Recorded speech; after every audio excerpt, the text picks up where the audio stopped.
C'était déjà une légende au Népal. Cet adolescent de 15 ans aurait passé une année à méditer, immobile sous cet arbre, sans boire ni manger. Des centaines de milliers de personnes étaient venues de l'Inde ou du Népal pour s'incliner devant celui qu'elles considéraient comme la réincarnation du Bouddha. Son histoire a fait le tour du monde.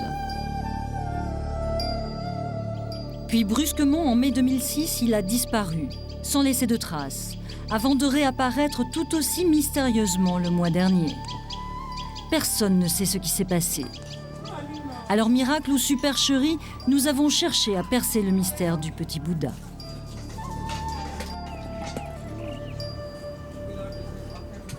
Son histoire commence ici, dans ce petit village du sud du Népal. Il est issu d'une famille extrêmement pauvre de 9 enfants. Sa mère, Maya Devi, se souvient qu'à l'âge de 8 ans, il voulait déjà devenir moine.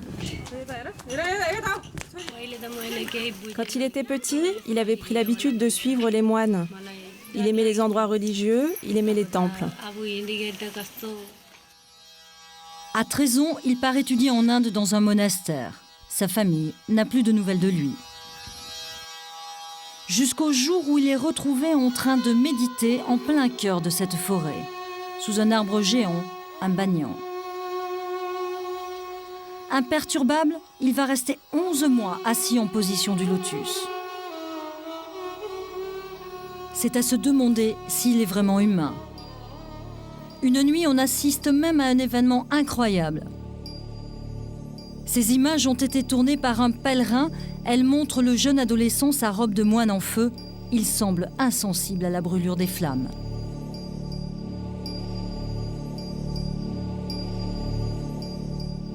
Et puis, nouveau coup de théâtre. En mars dernier, subitement, il disparaît.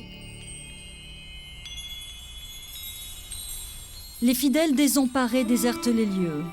Une atmosphère sinistre s'en dégage. Maya Devi, la mère du petit Bouddha, est soudain seule, hébétée. Elle traîne sa tristesse. Elle vient tous les jours se recueillir à l'endroit où son fils était assis. Depuis que mon fils a disparu, je suis malade. C'est comme si un serpent s'enroulait autour de mon corps et voulait m'étouffer. Une disparition d'autant plus inquiétante que le Népal n'est pas un pays sûr. Une guerre civile le déchire depuis 10 ans. Elle a fait plus de 13 000 morts et la population est à cran. Quand il y a 15 jours, nous débarquons à Katmandou, la capitale est paralysée. Partout, des manifestations contre le gouvernement. Arrêtez, arrêtez-vous, on passe pas. Mais ce sont des journalistes français. On est à la recherche du petit Bouddha. Les manifestants nous ouvrent le passage. La seule évocation du petit Bouddha est le meilleur des laissez-passer. Il nous faut plus de 10 heures de route pour rejoindre la forêt. Nous sommes au mois de janvier. Dans le pays, une rumeur commence à monter. Le petit Bouddha, qui avait disparu, aurait réapparu. Il y a des gens qui disent qu'il serait revenu par ici. Je ne sais pas exactement où. Je ne suis pas encore allé le voir. Ici, tout le monde dit que le Bouddha est de retour. Tout le monde va y aller, c'est sûr. Et la rumeur est fondée, car en pleine forêt, un groupe de chasseurs a retrouvé le petit Bouddha. Ces images ont été tournées par un journaliste népalais. Les villageois viennent d'être alertés. Poussez-vous, ne le touchez pas. Ils se réunissent autour du jeune homme et le pressent de questions. Et pour la première fois, on l'entend répondre.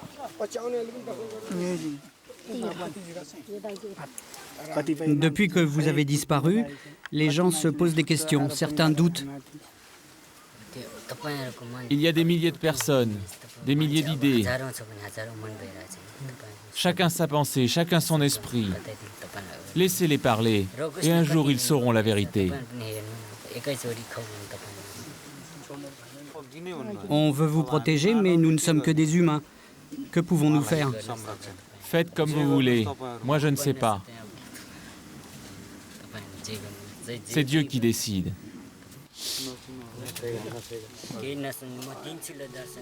Mais vous pourrez me voir du lever au coucher du soleil.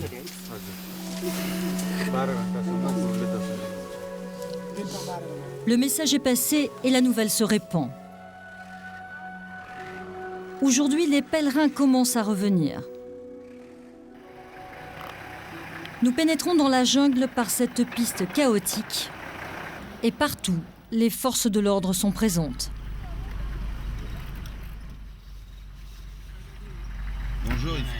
Arrêtez-vous. Vous ne pouvez pas aller plus loin. Il faut laisser la voiture ici. Depuis la route, il reste encore 10 km. La plupart des pèlerins viennent à pied ou à vélo, parfois de très loin, pour voir le petit Bouddha. Bonjour, vous venez le voir? Oui, nous venons voir petit Bouddha. C'est la première fois que vous venez ici? C'est la première fois qu'on le voit. Vous lui avez amené quelque chose? Nous lui avons apporté des offrandes.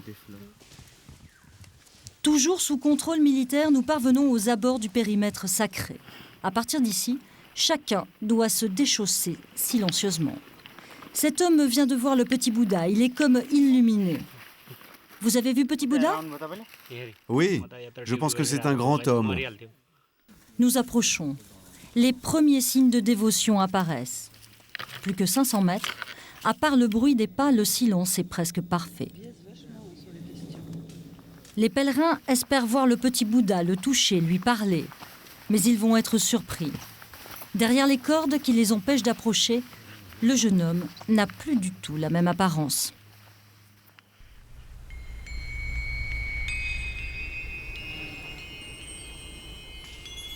Le visage du petit Bouddha a disparu derrière ses cheveux. Seul, un coin de sa bouche apparaît. Il s'est assis là le 26 décembre dernier et depuis il est immobile. Nous sommes restés 4 jours à l'observer, sans jamais le voir bouger. Pourrait-il s'agir d'une mise en scène? Les pèlerins le découvrent, fascinés, presque effrayés par ce corps sans visage. Depuis sa réapparition il y a un mois, le miracle se reproduit. Le jeune homme ne mange pas, ne boit pas. Comment peut-il être en vie? Est-ce vraiment possible? Le seul à pouvoir nous répondre, c'est Prem, un moine, son ami d'enfance. C'était déjà lui qui s'occupait du jeune méditant avant sa disparition. Il prétend communiquer avec lui par la pensée.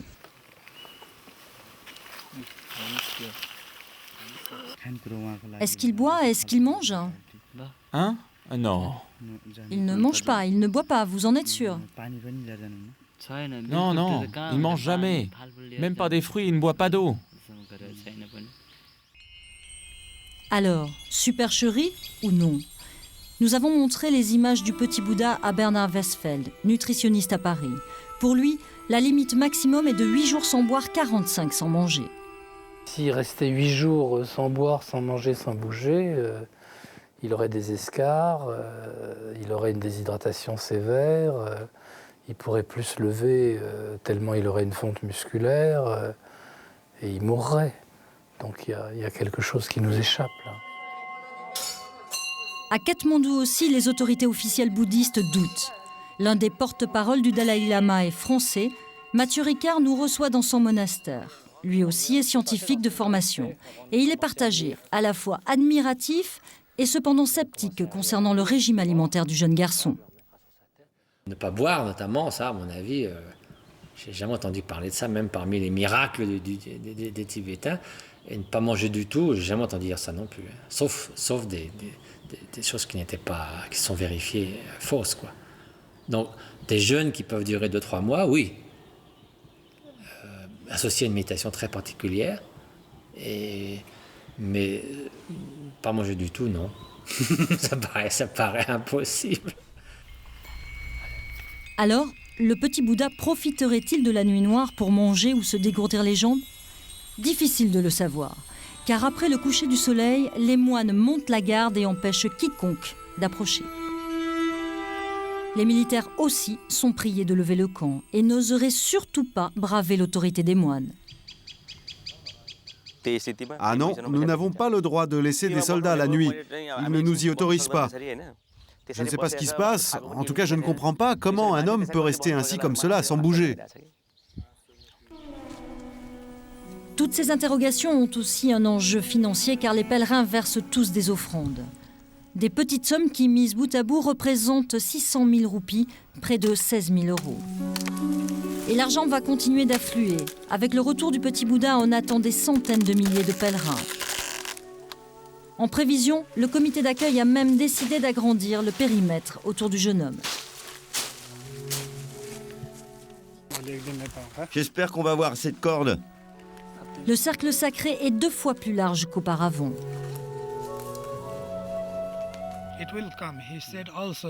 Les gens vont revenir, c'est sûr. C'est le petit Bouddha qui l'a dit. Ils vont arriver de tout le Népal. Pour l'instant, ils ne sont pas encore très nombreux, mais quand tout sera prêt, quand tout sera ouvert, ce sera le rush. Les sommes versées par les pèlerins servent à construire un temple à la gloire du petit Bouddha.